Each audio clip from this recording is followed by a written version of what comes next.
Welcome to Wise Wednesday, the podcast that goes beyond the highlight reel to uncover the real stories, the setbacks, the pivots, the long nights, and the moments that make it all worth it. Hosted by Jacob Britton, each episode features honest conversations with creative professionals, entrepreneurs, and out-of-the-box thinkers. Together, they explore not just what these guests do, but how they got there, what they've learned along the way, and the hard-earned wisdom that shapes their journey. All right, yo, and welcome back to Wise Wednesday, the podcast where we go beyond the highlight reel and try to talk about the real stuff, the struggles, the pivots, those late nights, and the moments that make it all worth it. I, of course, am your host, Jake Britton. Each week, we've been able to sit down with different creative professionals, business owners, and these out-of-box thinkers to unpack not just what they do, but really how they got there, what they've learned along the way, and the wisdom they've picked up. Today's guest, I think, brings decades of that wisdom and intentionality. Paul Goudreault is an executive leader with over 40 years of experience. He's served as a CEO of multiple multinational environmental consulting firms, manufacturing company, and now leads as a founding partner of Unlearning Partners. Paul has worked in over 30 countries, led $2 billion in sales, just a small number there, and today mentors the next generation of leaders. He's also the author of Own Your Career, No One Else Will, and as well as other books, guides to anyone ready to take charge of their future. Paul, welcome aboard, man. Thank you. Good to see you. How'd we do on the intro there? I mean, did we cover everything? Yeah, it's good. It's all good. Yeah, it's all good. It just made me feel really old, Jake. That's all. Oh, man. Well, I tell you what, I think Wise Wednesday's fitting when you got a nice silver-head gentleman on the other side and dropping some real wisdom for us. So I'm excited to get into it, and one of the things we try to do here at Wise Bear is kind of this no fluff approach, right? So we try to just get into the good stuff, right? Give the viewers what they want. So I want to touch on the journey of Paul. How did this journey start with you, right? We're talking about a CEO of a multi-billion-dollar company. We're talking about an author. I'm sure you got a family life. What drew you into this kind of work, and how did it all get started? Well, it's an interesting question, and I was thinking about that today. And I really started as a young geologist. I graduated from Western Michigan University as an undergrad in geology, and I chose geology because I liked rocks, and I liked exploring, and I liked being outside. And I thought that this was kind of an adventurous career to be a geologist. I envisioned all this field work, mapping structures, finding minerals, finding oil and gas, whatever it was. I was pretty excited about it. And so I got my degree, and I went on to work on an Indian reservation for 2 years right out of school with my wife. And it was a great experience. I learned a lot about myself, and I really appreciate it. Then I was ready to get back to grad school. So I went to the University of Minnesota for grad school and got my degree in hydrogeology, which was really a kind of an emerging science back then. And it was about primarily groundwater flow and transport. So I was doing groundwater models to determine the extent of contamination. If contamination was released in a manufacturing facility, how far would it go? When would it arrive at wells or streams or other things? So that was my technical orientation, and I liked it. It was rewarding for me. I kind of knew that I probably wasn't going to be the best hydrogeologist in the world. The math was a little too difficult for me. And I was looking at my colleagues, and they're whipping through these equations. And I said, I'm just not sure I'm going to be a hydrogeologist for the rest of my career.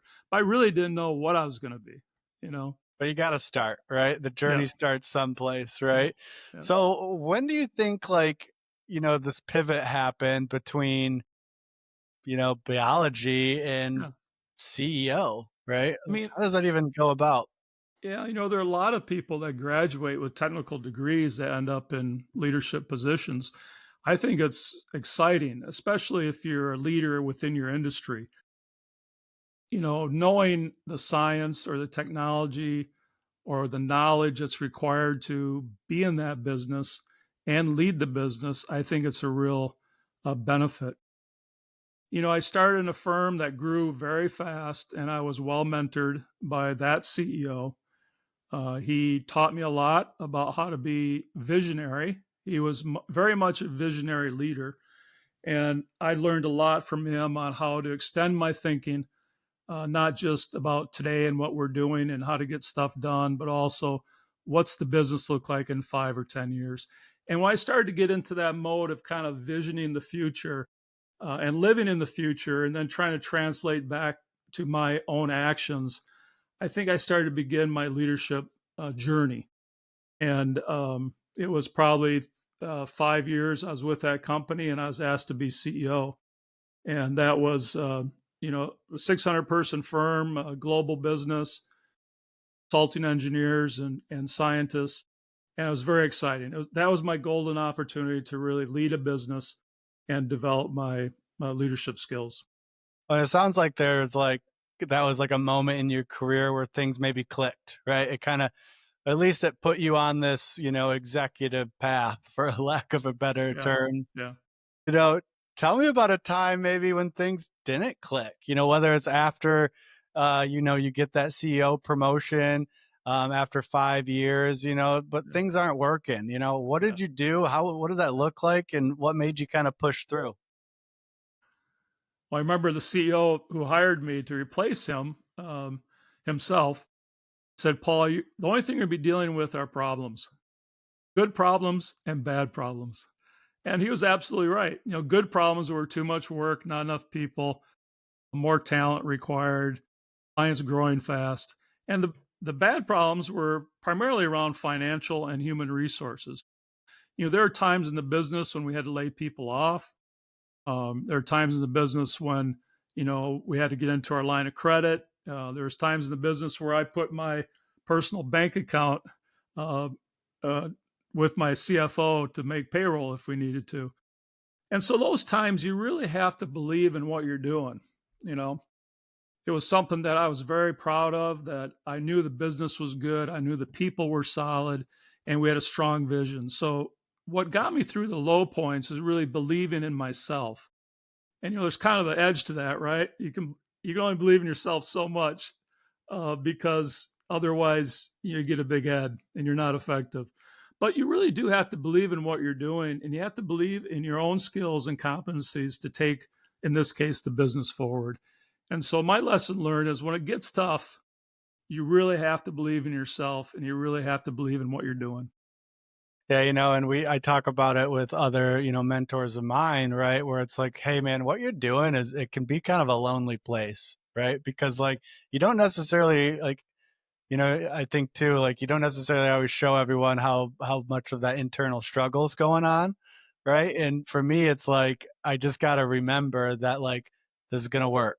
Like it can work if we do it, if we believe in it, and get over that fear, right? We talk about that all the time, the fear, the fear of yourself or of it failing or whatever. But the more you can get over that and kind of flex that muscle, like practice it, right? Yeah. I think the I stronger think leader you can become.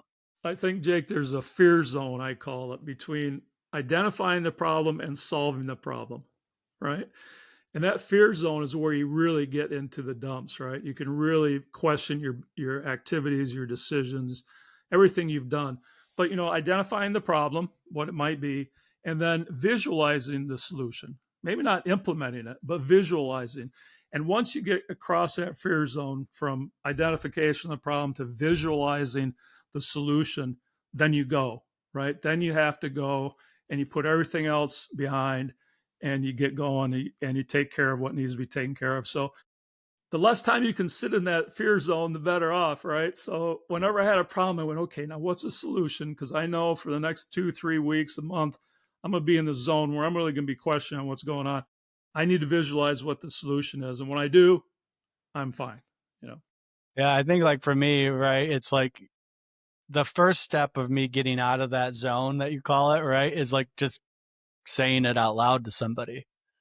Like instead of like, because I'll just like play it and repeat in my head, but never actually like, yeah, put it down on a piece of paper and kind of like wrap myself out to a mentor or a trusted person or, what have you. And then that's kind of the first step of me like kind of starting to dig myself out of that. I think about you and your career and like how much you've probably learned. There's all these probably like little tidbits of like stuff that you've just picked up. But like, what's something that you've had to unlearn? Like, what's something that you like kind of went into this and said, all right, I got this, but then realized you were kind of wrong? Yeah. Well, consulting engineering, environmental consulting, you get paid for being the smartest person in the room. But in business, you don't. And so, I think what I had to learn, and not that I am the smartest person in the room, but I kind of overcompensated as a leader in trying to present an image where I knew everything. I understood everything. I knew what was going on. You weren't telling me anything new, right? And that was really detrimental from hearing what was really going on and what I needed to do to mend the business. And so I think, as leaders, you tend to want to be that smartest person in the room. And sometimes you need to be. Sometimes you have to say, this is what we're going to do. I've thought it out. This is, I think, the solution. Thanks for the input. This is where we're going. But in that period where you're developing solutions or learning about problems or learning about opportunities, you really got to be open minded, and you learn a lot from people. And so that's kind of the thing I had to work on. And, it helps me in my career mentoring, because what I understand from my experience with career mentoring is it's not my career, it's the mentee's career. And so I have to listen, reflect, help them develop tools and systems and processes to get what they want achieved. And it's really helped me with my mentoring business as well. Yeah, and I think that's a great segue because I do want to kind of understand like that, I guess that transition, of executive CEO to like starting your own business and then, eventually writing your first book. Talk to me about the timeline of that and how that all came to be.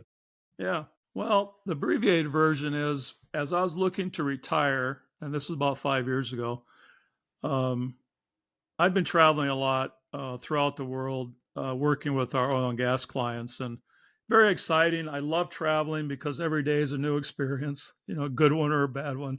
It's always a new experience, and I thrive on new experiences. So I like to travel. I was living in Michigan. My office was in Houston. And so I was traveling every week, Monday through Friday.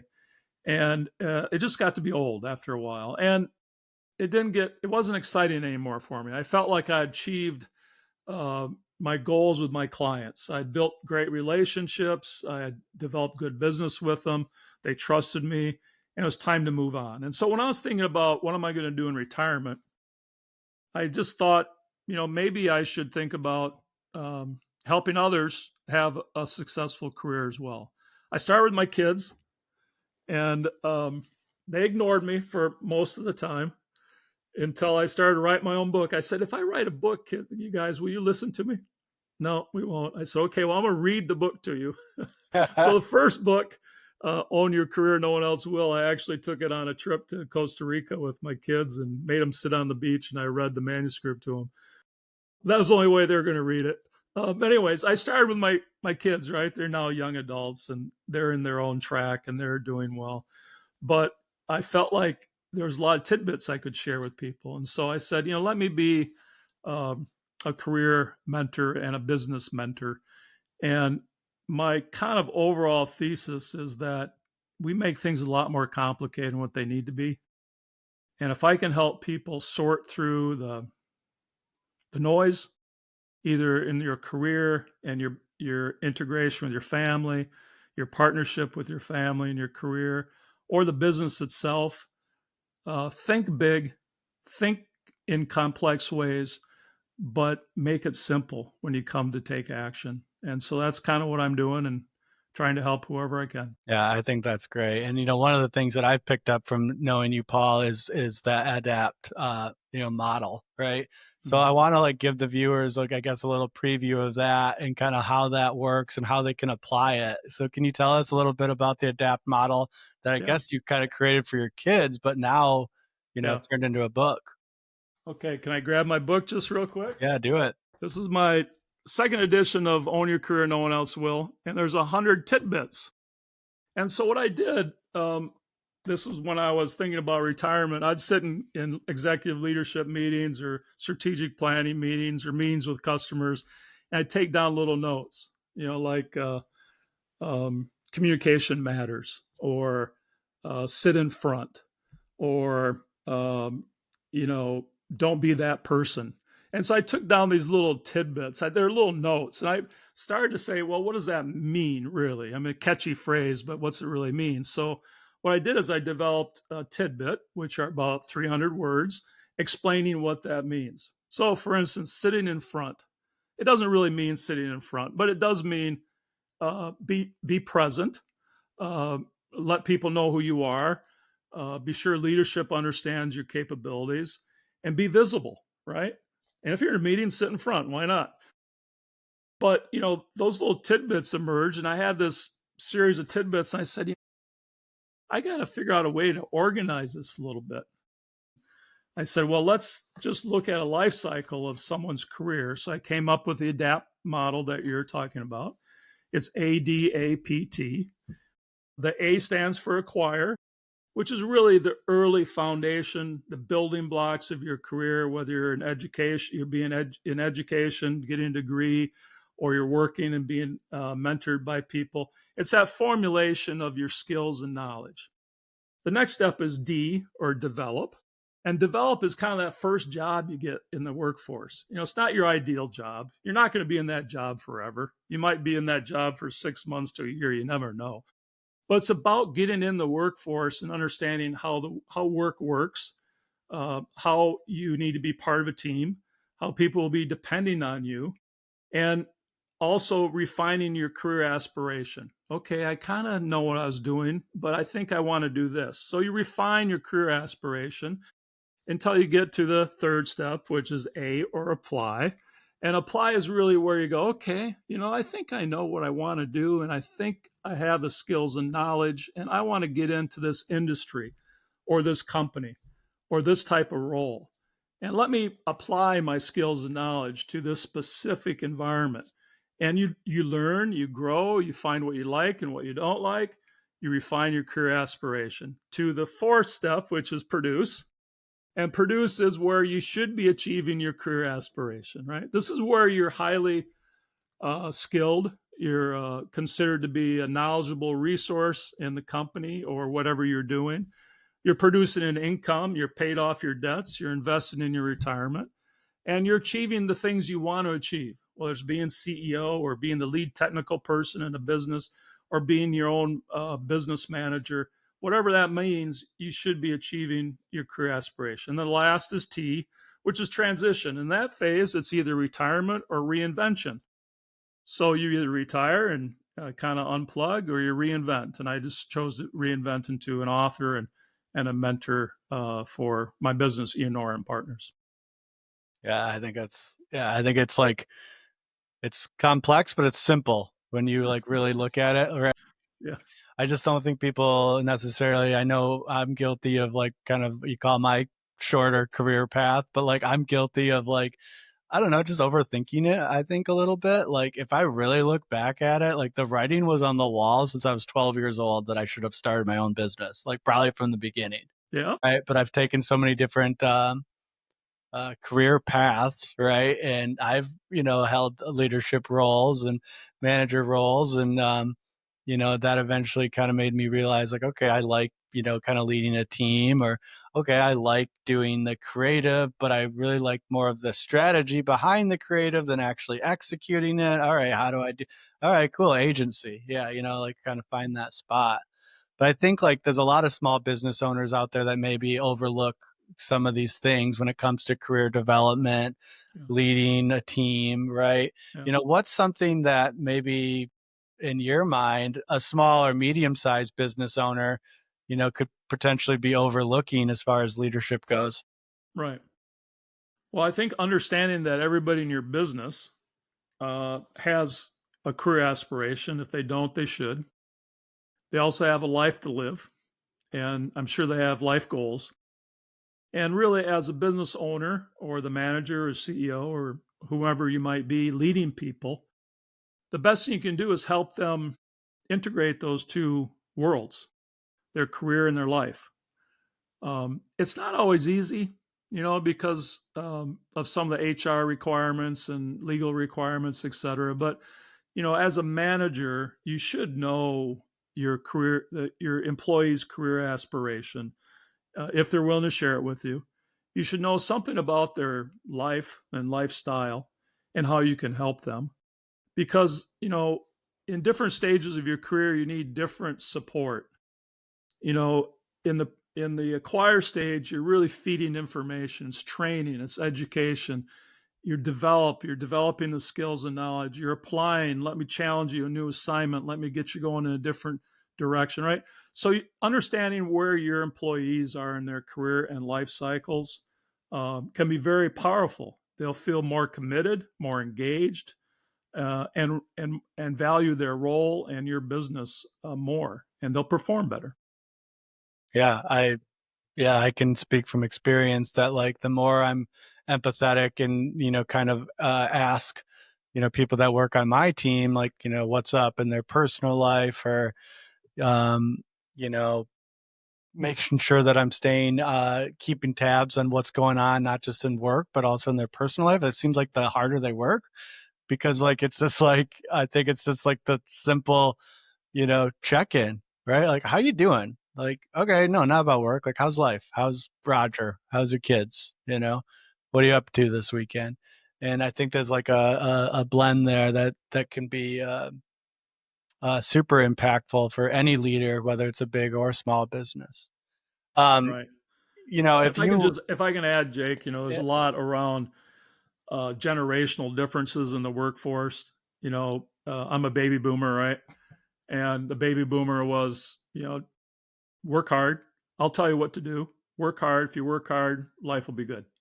I expect you to be in the office. If I don't see 40 hours, you're not working hard enough. It's that mentality that really drove my generation in the workforce. And now with Gen Zs, it's different. It's way different. And so, like you say, being empathetic, offering flexibility, providing challenge. These are things I didn't hear as a baby boomer. Right? Yeah. I'm gonna be empathetic for you, Paul. No, that wasn't part of the vocabulary. I know. I love that you brought this up, because I think it's a good thing to touch on. Like, one of the things that was even like beaten into my head, like by I think of my dad, right? He's a career guy. He's worked for the same company since he was 17 years old, right? He's going to retire probably in the next couple of years, but he went from like warehouse guy all the way to, I think he's like the VP of sales and marketing, right? Of a huge manufacturing company here in West Michigan. But he always would tell me, Jake, just work like you don't need the money, and the money will come. Work harder than the next person, stay longer than the next person, go to your boss at the end of the day, and before you leave, ask them if there's anything else you could do.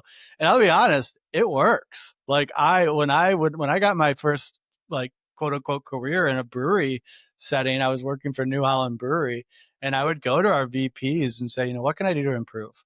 Is there anything else I could do this week to help out? And I give credit to my dad for that approach, because it was simple, but it did make me at least stand out. I developed a relationship with these VPs. They could trust me to be their trusted guy. And then eventually, when a role came up and there was a position available, who do they think of? The person that they trust. Exactly. Right? Not even necessarily the most skilled person, but the person that they know will, get it done because he's already been proactive doing it. So I do think, like, for lack of a better way to describe it, like, I think some of the new approaches are getting a little soft for me. I do have a little bit of my dad in me still. So, like, as I've started to manage people, and especially manage people for my own company, one of the things, like, I got to remind myself, and I always, like, I'm telling them, like, listen, we're in marketing. Like, nothing is more important than your family.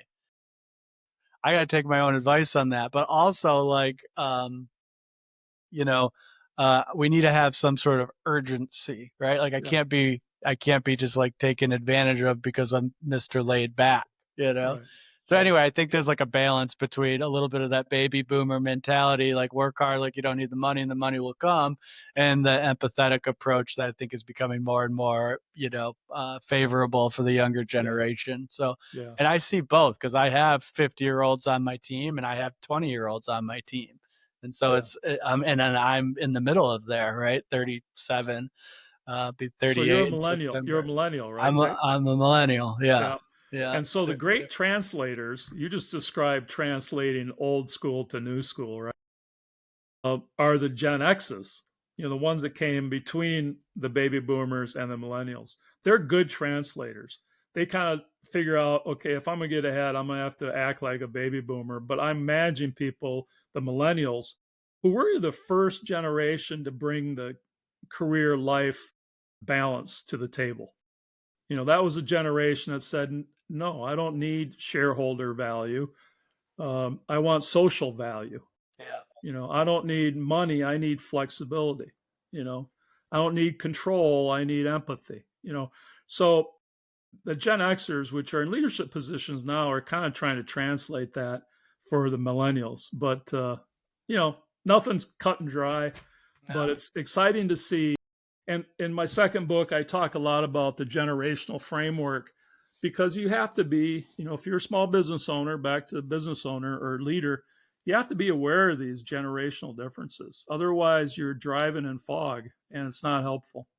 So we're talking about, Gen X, right? Younger generation. If you could sit across from your younger self, maybe at the beginning of this whole career path, what would Paul say to Paul? I think there's two things. One is you'll achieve more than you expect to achieve. And secondly, believe in yourself. And you have to be encouraged once in a while. When you're in a leadership position, as you said, Jake, it can get lonely.